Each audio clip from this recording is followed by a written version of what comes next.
Oke, bismillahirrahmanirrahim. Wassalamualaikum warahmatullahi wabarakatuh. Eh, kita sudah off sekitar 2 minggu ya berarti nih. Nah, nggak masalah karena memang sebenarnya materi setelah UTS tidak terlalu rumit. Ya kalau misalnya kita mau bahas secara teorinya sih memang banyak yang bisa dikaji, cuma menurut saya percuma untuk apa belajar teori tentang ilmu komunikasi karena kita bukan di jurusan komunikasi. Kalau misal tidak ada pandemi biasanya saya di sini ada simulasi bagaimana sih teknik komunikasi di bidang kita, bidang farmasi.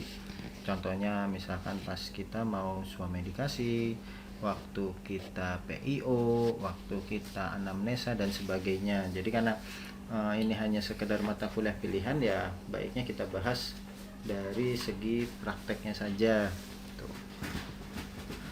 Nah, ini hanya sekedar untuk refresh ya, refresh materi kita semester ini. Kemarin kan sudah dibahas mengenai dasar-dasar psikologi yang terutama bersinggungan dengan profesi kita. Nah, lalu setelah UTS ini nanti kita membahas lebih ke arah ilmu komunikasi itu seperti apa sih, penerapannya bagaimana sih di bidang profesi kita ini. Nah, karena tidak bisa mempraktekkan, jadi otomatis bahannya nggak terlalu banyak. Oke, ini pendahuluannya kalau secara teoritis apa sih komunikasi?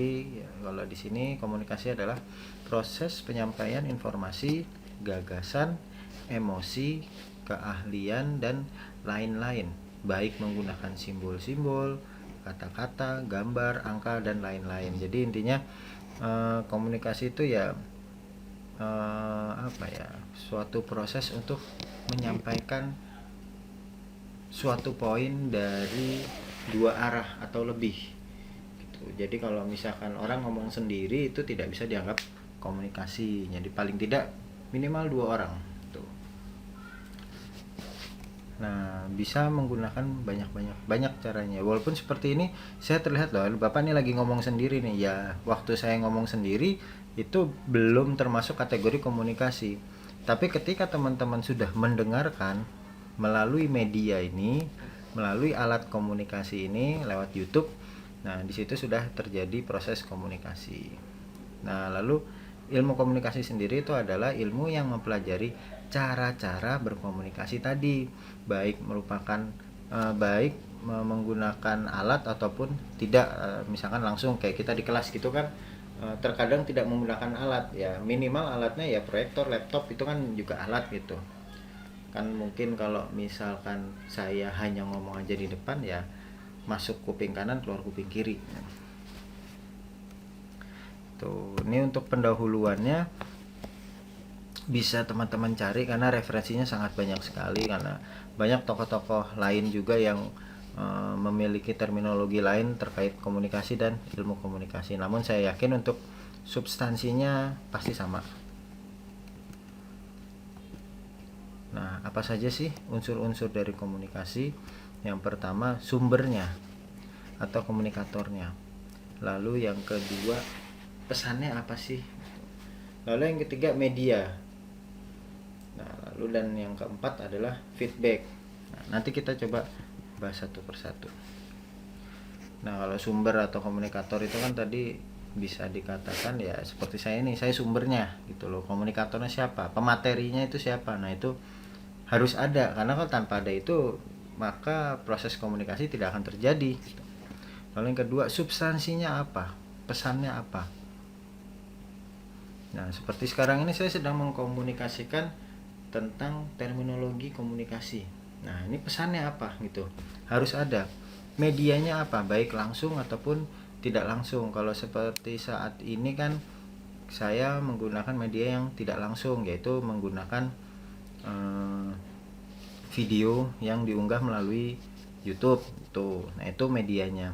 Lalu yang keempat, feedbacknya. Nah, feedback ini adanya di lawan bicara, yang tadi saya bilang orang kedua atau orang ketiga dan seterusnya gitu. Misalkan banyak, misalkan kayak kita nih satu kelas ada 50 orang, ya berarti yang memberikan feedback harus ya 50 orang itu gitu loh. Nah, feedback di sini juga ada macam-macam. Ada yang namanya zero feedback, pesannya nggak dimengerti. Jadi apa yang saya sampaikan teman-teman nggak nangkep. Tapi beda loh ya, nggak nangkep sama nggak dengerin. Sama-sama nggak ngerti, cuma bedanya kalau yang nggak dengerin ya memang nggak, dia tidak mengertinya karena ya memang nggak didengerin, gimana mau ngerti orang nggak didengerin gitu.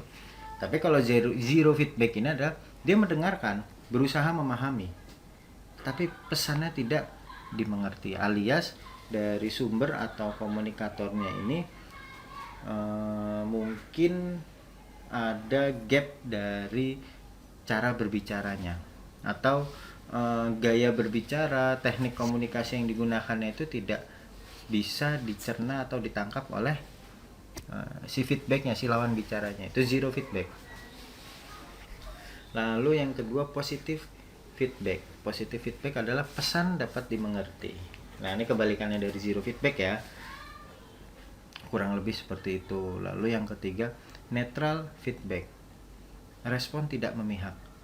Respon tidak memihak itu misalkan saya memberikan informasi seperti ini, ya komunikasi adalah bla bla bla bla, teknik komunikasi seperti ini, unsur-unsur komunikasi kurang lebih seperti ini.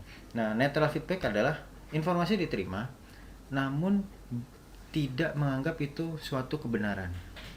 Tapi bukan berarti menyangkal, tidak, netral. Jadi tidak memihak dalam arti pro tidak, kontra juga tidak. Namun pesan bisa diterima.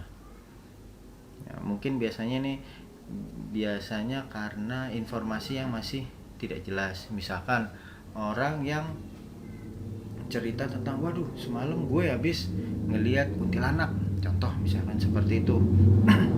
Nah, untuk beberapa orang mungkin ada yang negatif feedback nih. Ini contoh saja negatif feedback. Jadi lu nggak pasti bohong, nggak ada yang namanya kuntilanak, itu nggak ada gitu. Itu yang negatif feedback. Namun kalau yang netral feedback itu, gue semalam habis ngeliat kuntilanak nih. Oh gitu, oke. Nah, misalkan seperti itu kan berarti tandanya mungkin dia tidak setuju, mungkin juga setuju, karena memang ada ya kayak gitu orang, saya nggak ngeliat langsung, itu kan barang goib, gimana dia bisa melihat. Oke deh, saya coba verifikasi dulu, siapa tahu ada orang lain yang ngeliat juga di situ. Nah, jadi responnya tidak memihak, tidak menyudutkan, tidak menyalahkan, tidak juga meyakini gitu. Namun substansinya dapat. Substansinya adalah bahwa temannya itu melihat penampakan, kan kurang lebih seperti itu. Nah, lalu sifat komunikasi. Ada face to face. Terus juga mediated atau bermedia, verbal, lisan atau non verbal. Nah, face to face tuh ya, nggak perlu kita bahas lah. Kalau face to face mungkin teman-teman sudah mengerti ya. Jadi tatap muka langsung, 4 mata. Nah, itu tuh face to face. Atau di kelas itu kan juga face to face. Misalkan saya mengajar langsung di kelas, itu ya face to face, karena kita ketemu walaupun matanya nggak hanya 4, tapi di situ kita face to face gitu loh.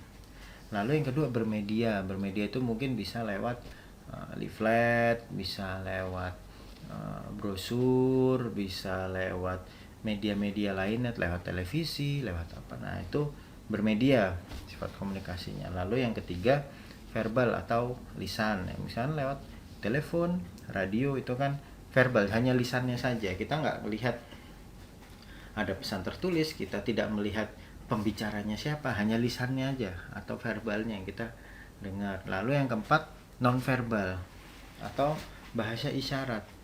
Nah, mungkin untuk sebagian orang tidak memahami ini, hanya saja dengan menggunakan bahasa isyarat tanpa ada kata-kata di situ, tanpa ada tulisan di situ, terus juga suaranya juga tidak ada, tapi pesan bisa tersampaikan. Nah, itu nonverbal namanya, atau menggunakan bahasa isyarat. Tuh. Ini untuk sifat-sifat komunikasi. Tujuannya apa sih komunikasi? Nah, ini sini sih dasar-dasar ya sebenarnya semuanya. Yang pertama, perubahan sikap. Lalu yang kedua, perubahan pendapat, yang ketiga perubahan perilaku, dan yang terakhir perubahan sosial. Nah, jadi macam-macam. Intinya adalah ketika seseorang menyampaikan sesuatu pasti selalu ada tujuannya.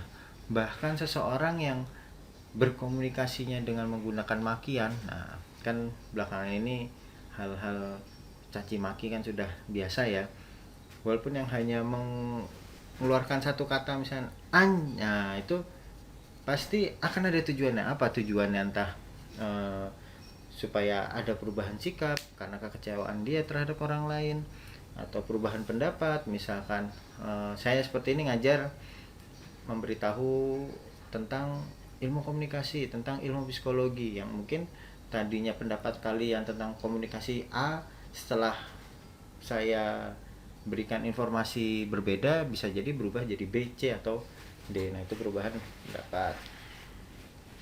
Atau perubahan perilaku. Nah, perubahan perilaku misalkan kita sedang penyuluhan kesehatan, sedang edukasi pasien. Nah, itu kan di situ terselip pesan bahwa yang tadinya salah jadi benar, yang tadinya nggak ngerti jadi ngerti, yang tadinya tidak patuh menjadi patuh. Nah, itu namanya perubahan perilaku. Yang mungkin tadinya orang tidak tahu bahayanya apabila meminum obat TBC tidak patuh. Nah, sehingga menyebabkan resistensi lah dan sebagainya. Yang tadinya nggak tahu, ya udahlah asal minum aja, asal seingatnya, padahal itu kan bahaya. Setelah kita beri penyuluhan, kita beri edukasi, nah di situ harapan kita itu tujuannya adalah supaya perilakunya berubah. Nah, atau yang keempat perubahan sosial. Fungsinya fungsi dari komunikasi di sini, yang pertama ya pasti menyampaikan informasi, itu fungsi paling dasar.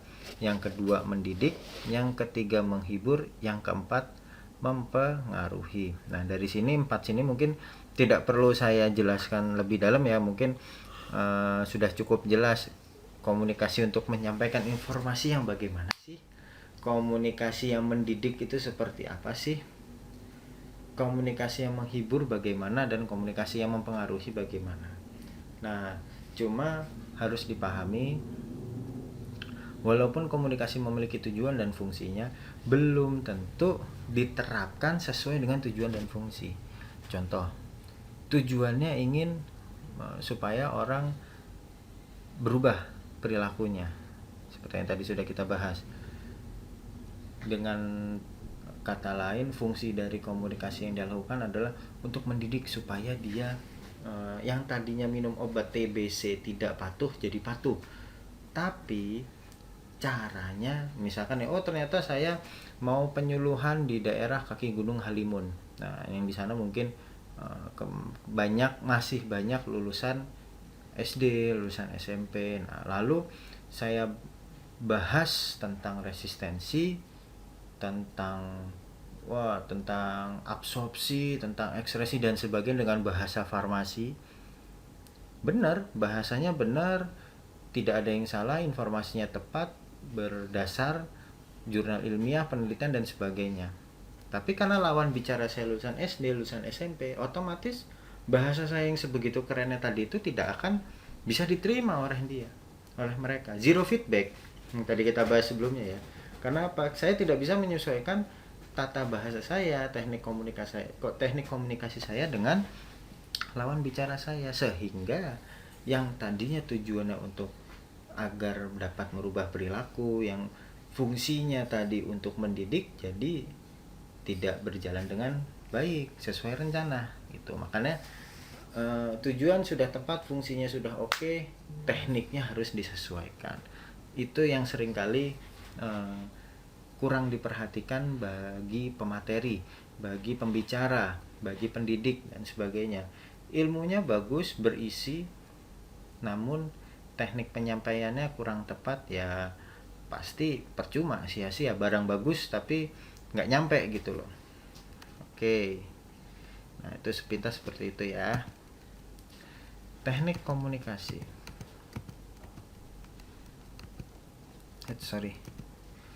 Nah, teknik komunikasi intinya ada 4 sih yang nantinya bisa kita kembangkan. Yang pertama untuk teknik komunikasi adalah berbicara efektif. Yang kedua berbicara penuh motivasi. Yang ketiga berbicara untuk mendapat perhatian, dan berbicara melalui keinderaan. Bagaimana? Apa semuanya harus dipakai? Ya enggak juga gitu loh.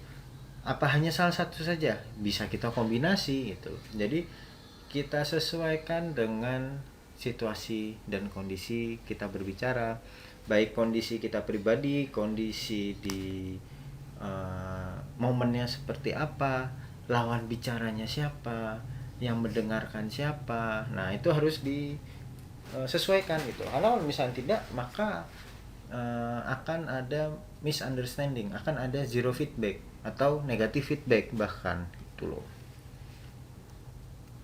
Nah ini kayak gimana sih tekniknya? Nah coba kita bahas, diskusi satu-satu. Yang pertama berbicara efektif. Intinya nggak bertele-tele, nggak muter-muter, langsung to the point, cepat, tepat, lugas, dan dapat dimengerti. Jadi intinya adalah cepat, tepat, lugas, dan dapat dimengerti oleh lawan bicara kita. Karena gini, kadang tuh saking pinternya orang, saking materinya itu banyak sekali, bahasanya tuh muter aja, muter. Jadi substansinya di tengah, dianya muter ke utara dulu, ke timur dulu, ke barat dulu, ke selatan dulu, sehingga apa, pas giliran udah nyampe tengah orang udah males duluan dengerinnya. Udah, nih ngomongin apa sih nih orang nih, nggak ngerti gua. Nah, sehingga harus singkat, padat, dan lugas. Tapi ngomong cepet juga bukan berarti bagus. Kan yang benar berbicara itu efektif. Oke, saya kalau ngomong cepet deh gitu, ya ngomong cepet tapi nggak ngerti juga yang lawan bicara kita, ya percuma gitu loh. Jadi intinya adalah cepat namun dapat dimengerti gitu. Jadi kita harus pahami poin-poin pembicaraan kita, dan balik lagi kita sesuaikan sama lawan bicara kita gitu. Lalu yang berikutnya berbicara penuh motivasi. Nah, teknik komunikasi di sini kan juga harus kita sesuaikan sama pembicaraan kita itu tentang apa sih. Nah, misalkan saya sedang berbicara tentang profesionalitas seorang farmasi. Nah, ketika saya berbicara seperti itu, yang dimana iklim tenaga kefarmasian sekarang kan lebih kurang bersemangat kalau kata saya. Dalam tanda kutip kurang profesional. Kenapa saya bilang kayak gitu ya? Bisa kita lihat tenaga-tenaga farmasi di sini ya kerja hanya sekedar job desk. Nah, lalu juga banyak stigma-stigma atau pendapat-pendapat masyarakat umum, farmasi itu jutek, kerjanya jagain obat doang. Katanya tenaga medis. Di sebelah mana ya tenaga medis? Kalau ngeracik obat aja udah dibilang tenaga medis, ya anak SMF berarti sudah bisa jadi tenaga medis dong.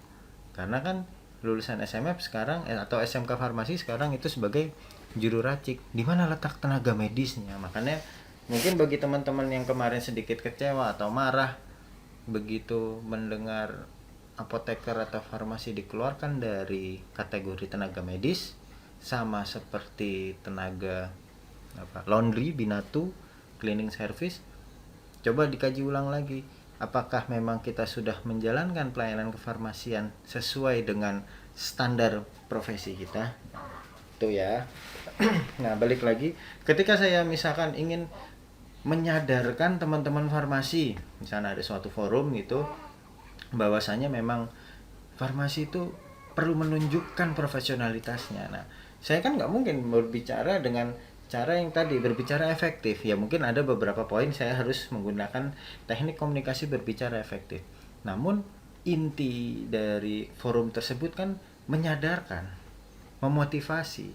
Ya saya harus menggunakan gaya berbicara yang menggunakan dorongan-dorongan, penyemangat gitu. Nah, seperti ya mungkin kalau yang dulu sempat hits Bapak Mario Teguh. Nah, itu kan beliau menggunakan teknik komunikasi yang penuh motivasi. Nah, Supaya apa? Inti dari teknik yang menggunakan dorongan penyemangat ini adalah agar lawan berbicara kita tuh tergerak atau tergugah gitu loh untuk melakukan sesuatu yang diharapkan atau disampaikan oleh si pemateri tadi. Jadi ada gairahnya. Oh iya bener juga nih kata si Anu ya. Saya harus begitu deh gitu. Yang tadinya mungkin sedih atau gimana kan kita sering menyemangati teman kita, ayolah, ayo jangan sedih terus, ayo kita happy happy segala macam. Nah, itu kan sebenarnya teknik berbicara yang penuh motivasi tanpa disadari gitu loh. Tujuannya ya supaya lawan berbicara kita tergugah atau tergerak gitu loh, untuk tergerak melakukan hal yang disampaikan oleh pematerinya tadi, pembicaranya tadi gitu. Nah, itu untuk teknik komunikasi yang berbicara penuh motivasi. Nah, ini yang kedua. Lalu kalau teknik yang ketiga, berbicara untuk mendapat perhatian. Nah, ini yang apa ya? Penting, tetapi seringkali menggunakan cara yang salah. Ya, apalagi sekarang nih lagi hits banget ya kan. Untuk mendapatkan perhatian orang, gaya ngomongnya dibegituin, dibegenain. Nah, gimana ya? Saya takutnya jadi offense nih kalau ngasih contoh gitu. Nah, pembicaraan yang membesarkan dan bertele-tele tentu akan membuat lawan bicara atau pendengar mengabaikan kata-kata kita. Tadi yang di awal sudah dibahas ya soal ini ya. Nah, dalam teknik yang ini itu perlu diperhatikan materinya apa, supaya mereka tetap fokus. Nah, jadi balik lagi kita sesuaikan nih siapa lawan bicara kita.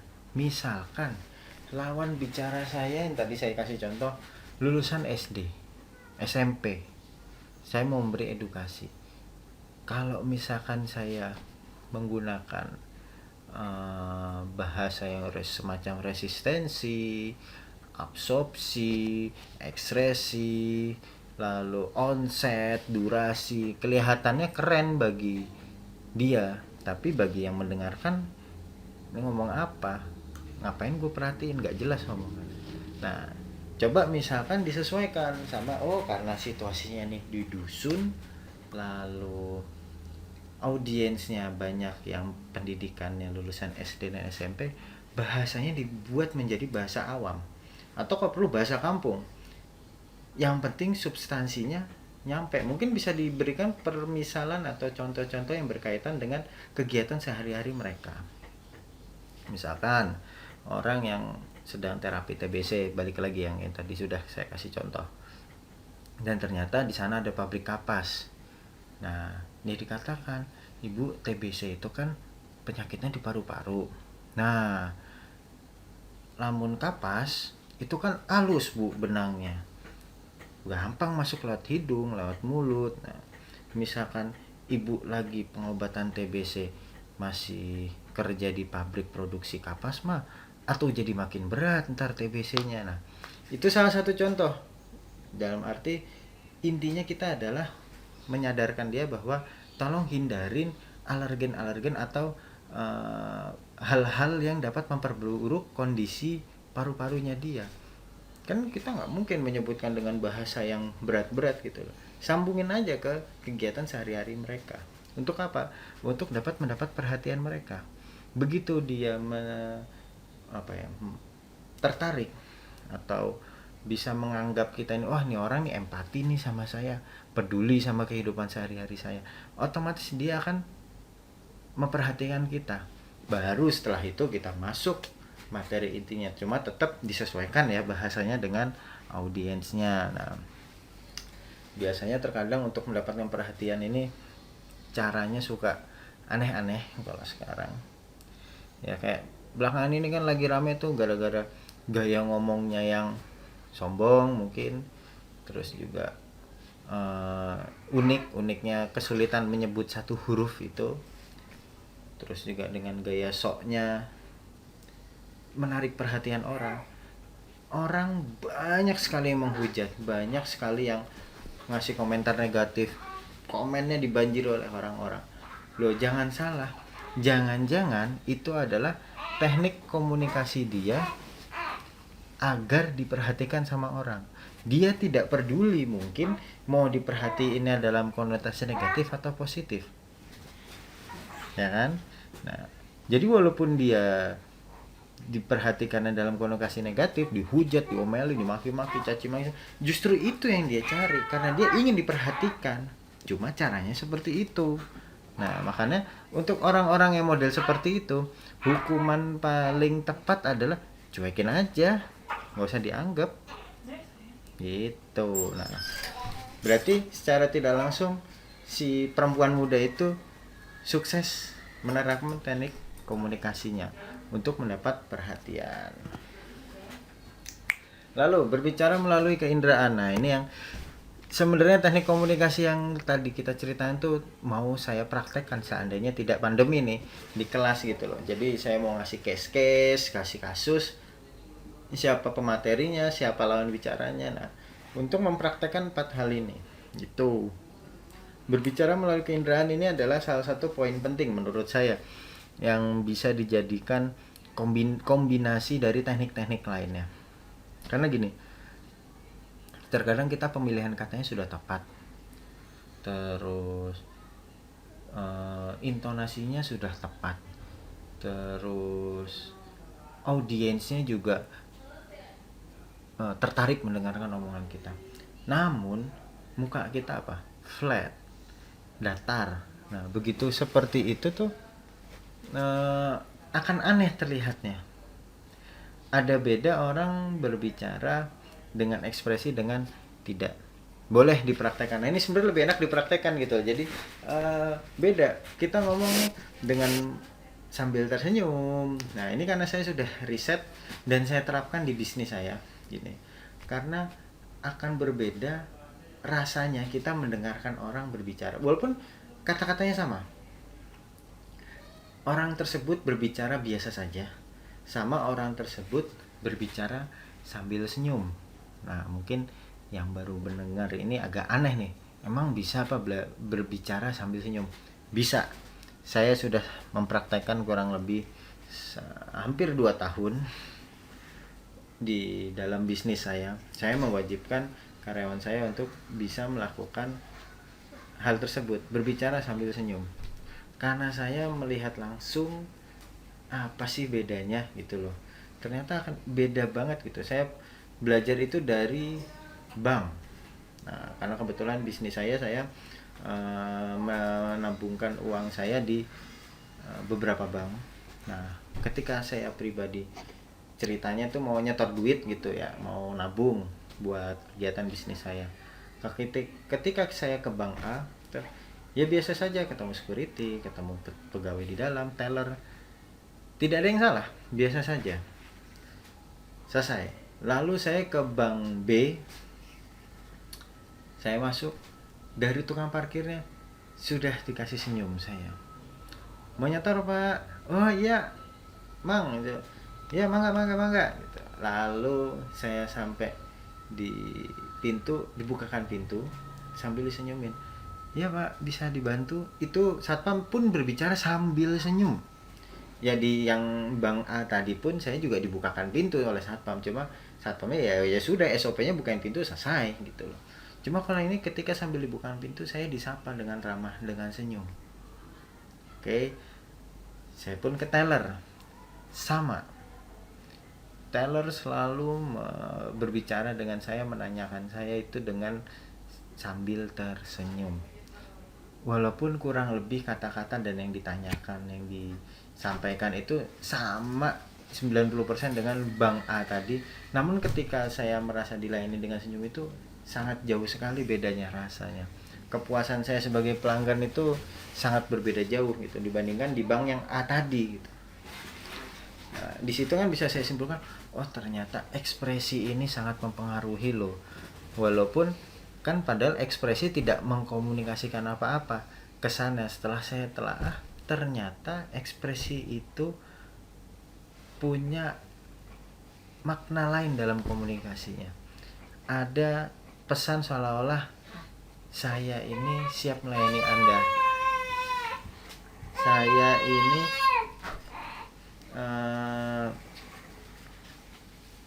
dengan senang hati melayani Anda. Saya ini adalah sahabat Anda. Saya ini teman Anda. Saya ini pelayan Anda. Banyak sekali makna yang bisa kita tangkap dari cara tersenyumnya mereka. Nah, oleh karena itu ekspresi indera itu sangat penting. Sama seperti ini. Ini sebenarnya saya ngobrol ini sambil menggerak-gerakkan tangan loh. Saya sambil bermain mata, saya sambil senyum sedikit, memainkan alis. Nah, cuma saking aja karena di YouTube teman-teman nggak bisa ngelihat gitu loh gerakan tangan saya yang padahal maksud saya adalah menggerakkan tangan ini supaya teman seandainya kita ngobrol langsung ya, ingin meyakinkan teman-teman. Ingin ya, tadi kan salah satunya ada yang berbicara penuh motivasi. Nah, ini kan yang salah satu yang sedang saya gunakan tekniknya. Tuh. Karena di sini saya tidak bisa menampakkan indera saya dan walaupun daring, saya masih sering kesulitan untuk mengekspresikan mimik wajah saya, memainkan tangan saya yang tepat seperti apa karena gaya saya yang biasanya seperti itu dipaksa disesuaikan melalui daring. Jadi sedikit sulit bagi saya ya. Nah, itu tadi adalah 4 teknik komunikasi dasar ya. Tentunya kalau misalnya kita kaji lebih dalam lagi akan banyak lagi turunan-turunannya untuk kondisi-kondisi tertentu, untuk lawan bicara tertentu itu biasanya memiliki teknik komunikasi yang sedikit berbeda gitu. Nah, jadi intinya adalah dari teknik komunikasi yang tadi saya sampaikan bisa kita praktekkan di kehidupan sehari-hari kita. Dimulai aja dari berbicara sama teman, sama orang tua, sama pasangan kita mungkin bagi yang punya. Terus juga misalkan yang sudah bekerja bisa terapkan ke teman kerja. Nah, yang misalkan bekerja yang di pelayanan farmasian ke pasien kita gitu loh. Karena ayo, farmasi itu masih memiliki penilaian negatif atau B aja lah di mata masyarakat. Dibilang penting ya enggak juga, dibilang enggak penting kalau enggak ada mereka yang ngurusin obat siapa gitu loh. Karena ya kita seringkali tidak menggunakan teknik komunikasi yang tepat. Walaupun memang sebelum kita berbicara teknik komunikasi kita harus berbicara motivasinya dia kerja apa, empatinya atau egonya yang dimainkan ketika dia bekerja. Yang saya bahas di materi psikologi sebelum UTS kan di situ saya jelaskan bahwa ego dan empati itu seperti saklar lampu, cetekan lampu. Ketika egonya yang sedang dipencet, empatinya nggak akan main. Dalam arti lain, ketika dia sedang memikirkan diri sendiri, pasti dia tidak sedang memikirkan orang lain. Begitupun sebaliknya, begitu saklar empati yang sedang kecetek atau on, otomatis egonya sedang mati. Ketika coba kalian sedang memikirkan pasangan kalian, wah kalau cowok saya nih senangnya pakai baju tuh kemeja lengan panjang warna biru dongker kotak-kotak bahannya flanela, itu kan kita memikirkan orang lain. Pada saat itu kita nggak mikirin kita senang apa pakai baju apa warna apa, itu pasti nggak akan diingat karena apa, fokus kita sedang ke orang lain. Nah, oleh karena itu ketika kita khususnya yang bekerja di pelayanan farmasian ya, ketika kita melayani pasien kita, tolong nyalakan saklar empati kalian. Karena kalau kalian masih memikirkan diri kalian, kalian tidak akan bisa memahami orang lain. Padahal dalam pekerjaan kita itu dituntut untuk dapat memahami orang lain. Tuh. Terutama dalam melakukan anamnesa. Nih, anamnesa apa sih? Anamnesa itu kan komunikasi atau dialog aktif antara tenaga kesehatan dengan pasien untuk memperoleh data pasien tersebut berdasarkan keluhan medis yang dia sampaikan. Nah, anamnesa ini ilmu yang bersifat psikologi karena berkaitan dengan kemampuan kita untuk menanggapi cerita pasien dan menggali informasi untuk tujuan diagnosa. Loh Pak, kan yang diagnosa cuma dokter, ngapain sih kita mikirin begini? Loh, jangan salah. Misalkan teman-teman yang kerja di apotek, kan ada yang namanya swamedikasi. Nah, supaya bisa swamedikasi kan peran kita di bidang farmasi ini cukup penting. Ya misalkan ada orang datang, aduh saya sakit gigi nih, udah berapa hari pak? 2 hari, saya mau ke dokter aja deh. Nah padahal kan untuk orang ukuran sakit gigi 2 hari itu belum perlu ke dokter gitu loh. Ya walaupun nanti kita harus gali dulu nih 2 harinya 2 hari yang bagaimana, sakitnya sesakit apa gitu. Begitupun demam, tahu-tahu datang-datang beli amoksisilin dong. Buat apa pak? Buat demam. Loh, kok demam pakai amoksisilin? Iya, saya biasanya kalau demam minum amoksisilin. Udah berapa hari emang demamnya? Baru semalam sih demamnya. Nah, itu harus kita gali gitu loh. Ada teknik tersendiri. Dalam menangani amnesia ini kita mengkombinasikan ilmu psikologi dan teknik komunikasi. Kenapa? Karena di sini kita dituntut menggali informasi. Nah, dalam proses menggali informasi ini yang tadi saya bilang, saklar empati kita harus dinyalakan. Ego kita harus kita matikan dulu. Karena kalau misalkan kita ingin menganamnesa pasien kita, namun kita belum mematikan saklar ego tadi, saya yakin tidak akan bisa mendiagnosis atau melakukan anamnesa dengan baik. Begitupun juga misalkan teman-teman sudah total empati, berusaha memahami apa yang sedang dirasakan, apa yang dikeluhkan, apa yang dialamin pasien kita.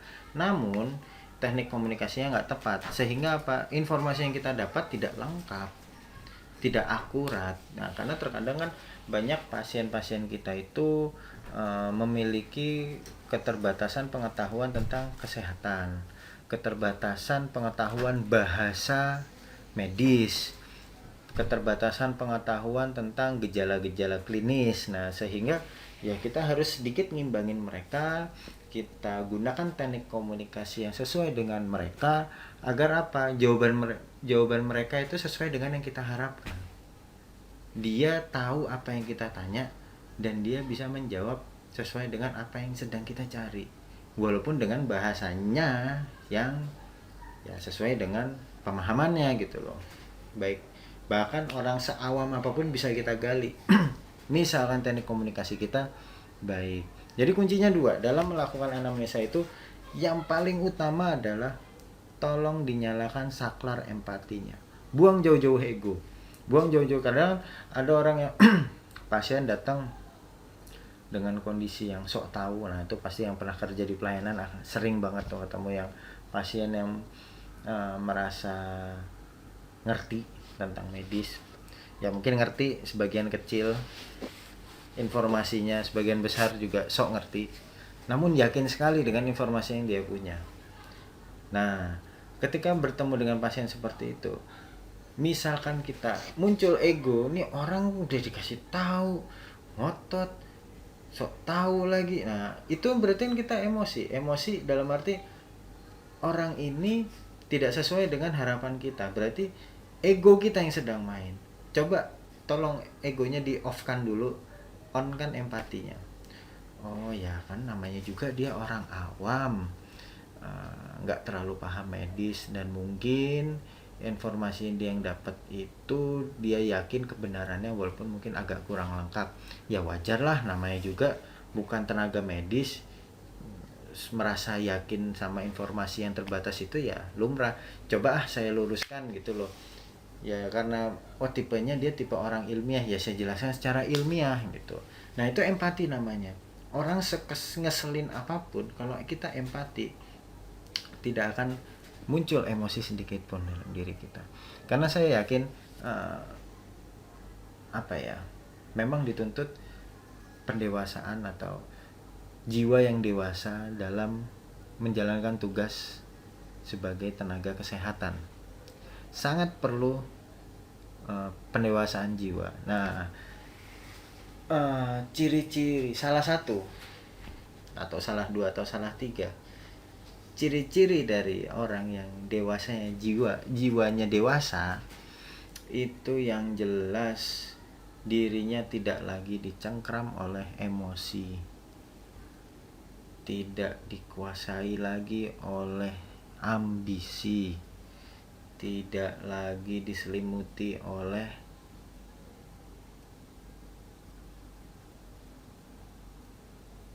nafsu.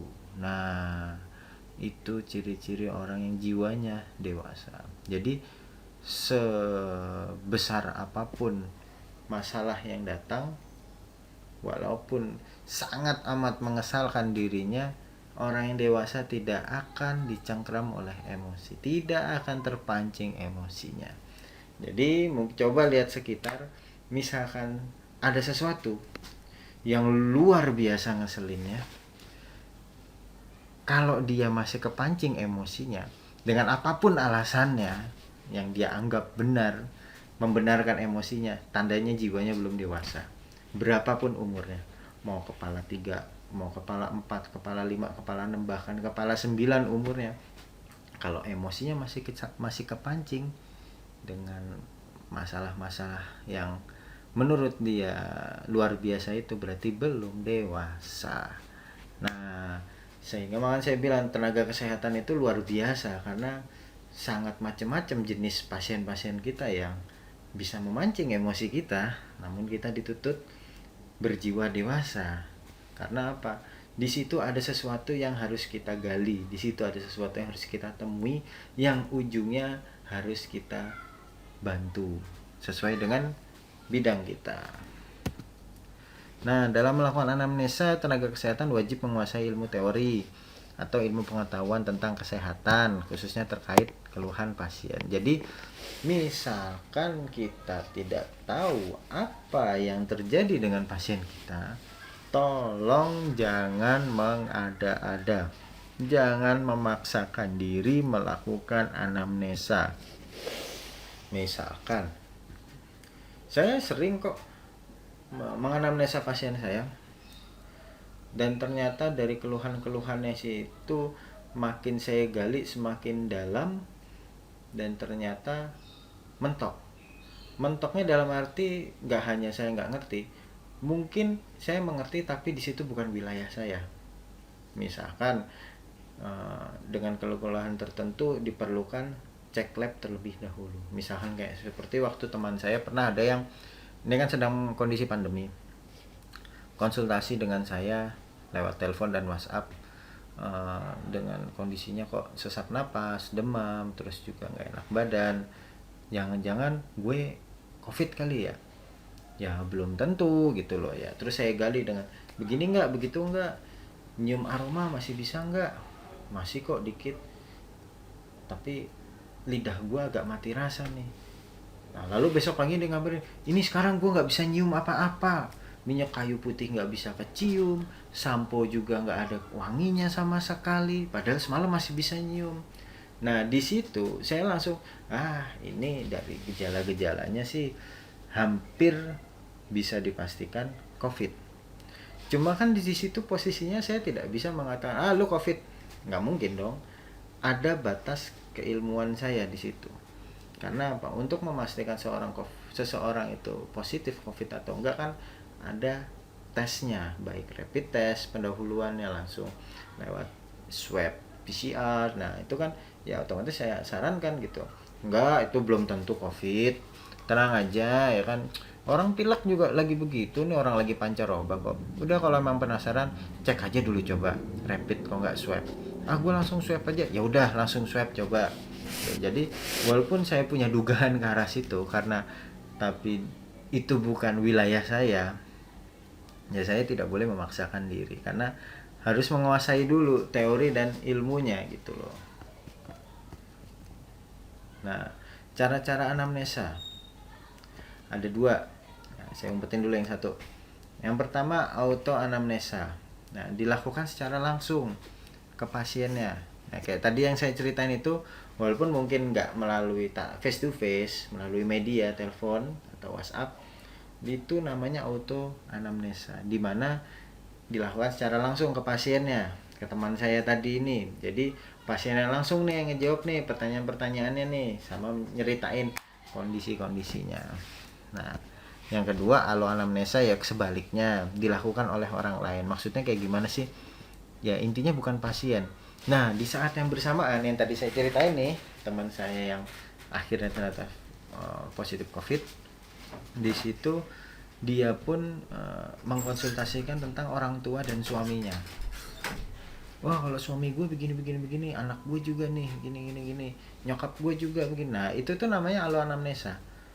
Ya, namun yang kalau aloanamnesa ini keakuratannya jelas di bawah auto anamnesa. Karena apa?